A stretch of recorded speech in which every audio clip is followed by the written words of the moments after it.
Masauraro Assalamu alaikum.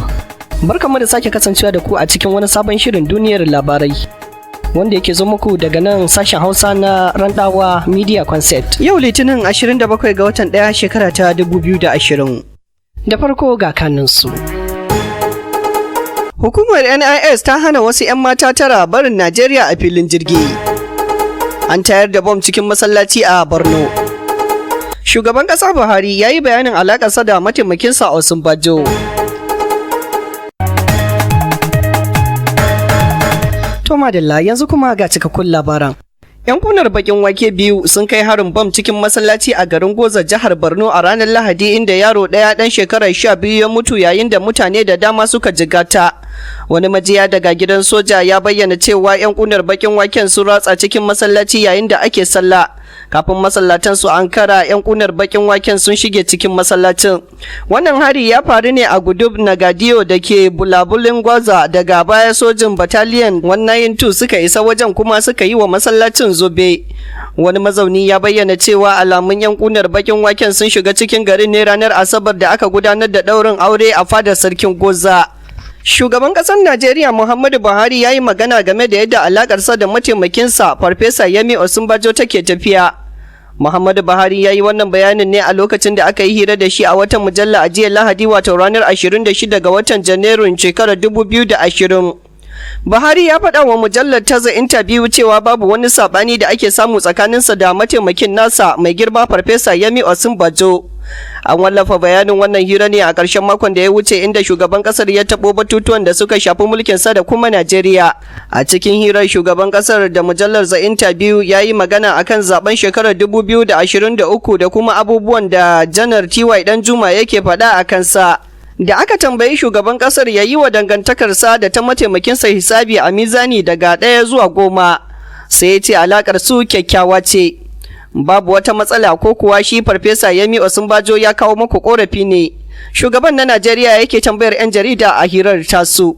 A game da harin shekarar 2023 da wasu 'yan siyasa suke yi, Muhammadu Buhari ya yi kira ga masu wannan kudiri su mai da hankali wajen ci gaban ƙasa. Dakarun hukumar NIS masu kula da shige da fice a Najeriya sun hana wasu mata tara barin Najeriya a babban filin jirgin saman kasar da ke garin Lagos. Jaridar Daily Trust ta rawaito cewa an tsare waɗannan mata ne a filin tashin jirgin Murtala Muhammad da ke Lagos a cikin kwanakin nan. Ana zargin cewa ana safarar waɗannan mata ne zuwa manyan biranen duniya irin su Lebanon, Masar, Dubai da ƙasar India domin su yi barna.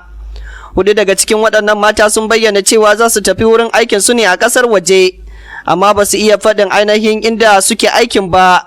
Bayan bincike da jami'an NIS suka gudanar, an gano cewa asali ma waɗannan mata ba su san yanayin aikin da suke ikirarin sun samu ba.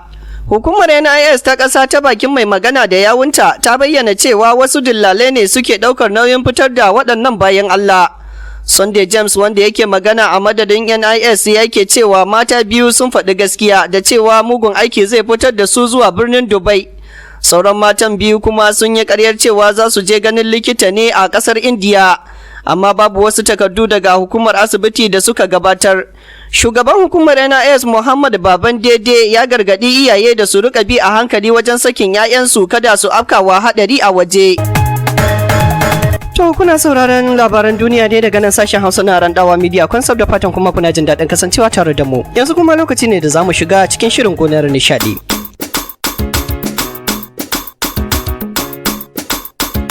Yau shirin gonar nishaɗi tare muke da tauraron mawaƙin Hausa, bari ku ji daga gare shi. Wannan ya ban mamaki, ba gobira ta zo ka sana. Amma tafiyar ta taro ne, ta ce wai ta je Saudiya har ta ci abincin aljanna. Wannan abu ya ban mamaki. Salamu alaikum al'umma, ku biyo ku ji sabon labari. Ba gobira ta zo ka sana. Sunana Haruna Zango, wanda aka fi sani da Zangon Keti. A Haruna Zango, waɗanne irin waƙoƙi ne ka fi so ka rairawa masu sauraro da kuma masoyanka? To, ni na fi son waƙoƙi wanda suka shafi barkwanci. Shin me goburawa suka yi maka ne kake ta ƙwarƙwasa su, don muna ta jin irin waƙoƙinka ana ta taɓa goburawa da zolaya da wasa?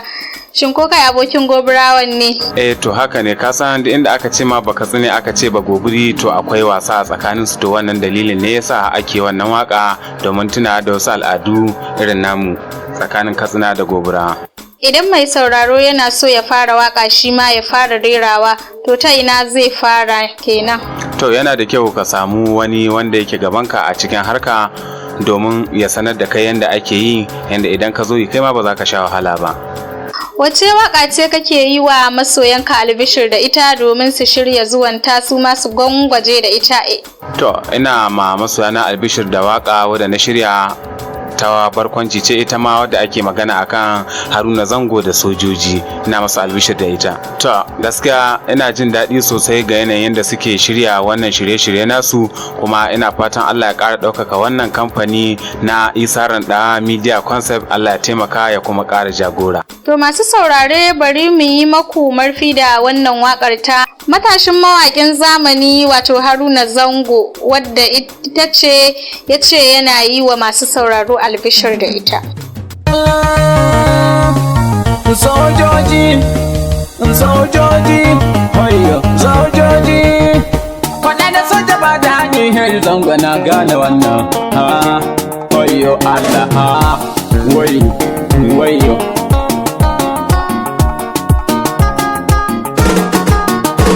Da faɗa da soja, ƙara faɗa da bakin maciji. Sun zo fada ta studio suka iske bannan Najeri. Da fada da soja, ƙara fada da bakin maciji. sun zo da ɗan hit Zango sai suka iske bayanan ya tsere. Mai ji da sauraron wa. A gaida Fadila Isiyaku sabuwar kofa da ta samu zantawa da tauraron mawakin Hausa Haruna Zango a cikin shirin ta na gonar nishadi. Yanzu kuma lokaci ne da za mu ji daga masu sauraro. Domin kuwa Zainab bayar Allah ta shirya tsaf domin karanto wasiƙun da ku masu sauraro kuka aike mana. Zainab, mu je zuwa.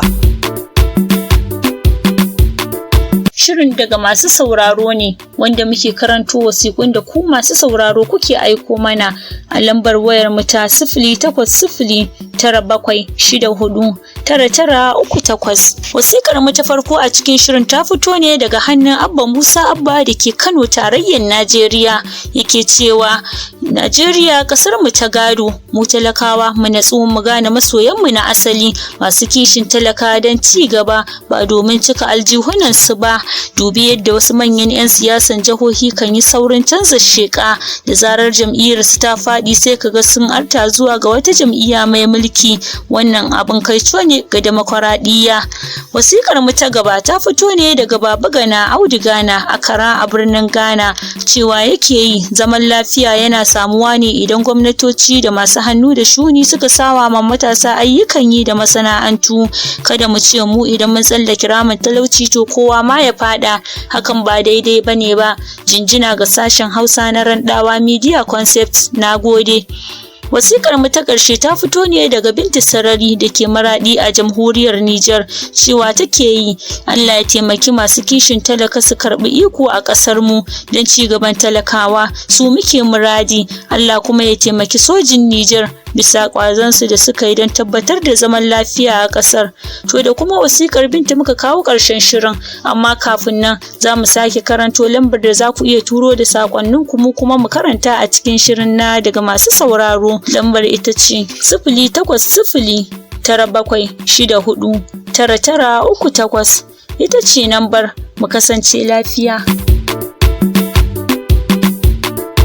To a gaida Zainabu da karanto wasiƙun masu sauraro. Yanzu kuma Nabila Abbas ce ta shirya tsaf domin gabatar mana da shirin tana magana a cikin magana. Magana a cikin magana, wasiƙa zan makaranta, da saurare ka biyo mu don ka ji duka abin da ta kunsa. Assalamu alaikum masu sauraron mu, barkanmu da sake kasancewa a cikin wannan shiri namu na magana a cikin magana. Ku kasance tare da mu.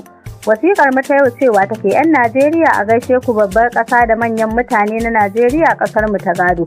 Zaman lafiya shine yake kawo ci gaba, haɗin kai yana kawo sauƙin gudanar da kowane irin aiki da kuma tarin alkhairi. Mu haɗa kawunan mu yi aiki tare a kowane fanni domin samo wa ƙasar mu zaman lafiya mai ɗorewa. ba da goyon baya ga gwamnatin jiha da tarayya wajen bayyanar da bayanan sirri ga hukuma zai taimaka wajen kawar da ta'addanci da wanzar da zaman lafiya a ƙasar mu. Sai da zaman lafiya ake zuwa makaranta, sai da zaman lafiya ake noman abinci, haka kuma sai da zaman lafiya ake yin kasuwanci, sai da zaman lafiya ake zuwa biki ko suna. Ya Allah ka taimaki gwamnatocinmu don samar da zaman lafiya. Wasiƙar Alhaji Umar Lema kenan, firinsifal ɗin makarantar sakandare da ke ɓata garawa ta jihar Katsina. Magana a cikin magana, wasiƙa za mu karanta, da saurare ka biyo mu don ka ji duka abin da ta kunsa. Madalla duka kuma anan muka kawo ƙarshen shirin namu na duniyar labari wanda yake zo muku daga nan sashen Hausa na Randawa Media Concept. Da fatan kun ji daɗin kasancewa tare da mu. Domin samun sabbin shirye-shiryen mu a kowanne lokaci da zarar mun ɗora, sai a ziyarci YouTube channel namu na Randawa Media Concept. Ku yi subscribe na channel ɗin domin samun shirye-shiryen mu a kowanne lokaci. Mun gode kwarai. Yanzu a madadin abokan aiki na Nabila Abbas, Fadila Isiyaku, Sabuwar Kofa da kuma Zainab Bayro Allah. Sunana Isa Randawa da na shirya na gabatar nake cewa mu kasance lafiya. Assalamu alaikum.